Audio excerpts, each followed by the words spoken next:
800 000 voix.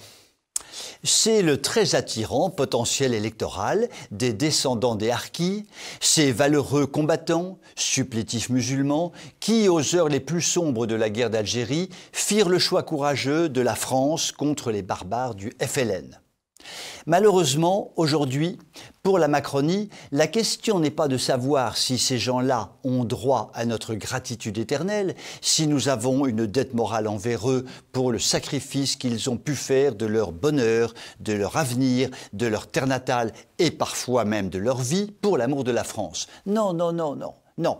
La question n'est pas là. La seule vraie question qui importe à Macronor Repentor est la suivante.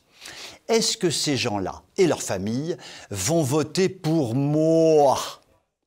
Comme ces communicants et stratèges de campagne ont répondu à cette interrogation par la positive, Macronor Repentor a mis les petits plats de couscous dans les grands plats de kebab et a décidé de sortir le grand jeu. Dans un vibrant discours, il a demandé pardon aux harkis pour l'abandon de la France, pour la lâcheté des dirigeants qui ont rechigné à les accueillir quand ils ne les ont pas laissés aux mains de leurs tortionnaires. Pardon aussi de les avoir laissés croupir dans des zones métropolitaines indignes pour ceux qui ont eu la chance, malgré tout, d'être rapatriés en France. Ce pardon sera assorti d'une loi de reconnaissance et de réparation. Si, avec tout ça, nos chers harkis ne votent pas pour lui, c'est que franchement, ce sont vraiment des ingrats. Et il représente tout de même 800 000 voix, bigre de bougre.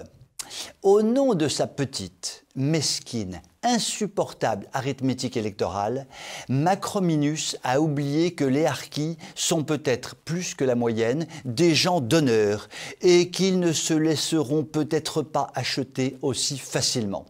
Car quel crédit peut-on accorder à un type qui, il y a quelques mois, s'aplatissait comme un tapis de prière devant les Algériens et battait sa coulpe au motif que la colonisation française en Algérie était un crime contre l'humanité? Alors que le crime contre l'humanité qui a été commis désigne évidemment les révolutionnaires indépendantistes algériens qui ont éliminé, dans des conditions atroces, tous ceux qu'ils assimilaient aux amis de la France, c'est-à-dire des centaines de milliers d'hommes, de femmes et d'enfants. Et donc, pour synthétiser, Macrominus demande pardon aux Algériens pour une colonisation qui a fait brillamment émerger un pays qui n'existait pas avant la colonisation et espère ainsi recueillir le vote des Africains du Nord installés en France. En même temps, il demande pardon aux harkis massacrés par les mêmes Algériens dans des conditions épouvantables avant et après le départ des Français. Comprenne qui pourra ce « en même temps » imbécile. En ce qui me concerne, j'avoue aimer les harkis, mais ne pas aimer du tout ces pardons électoraux à répétition qui, parce qu'ils sont purement électoraux, déshonorent la France. Le « en même temps » a des limites pour l'Algérie comme pour la France. Je vous souhaite une très bonne soirée.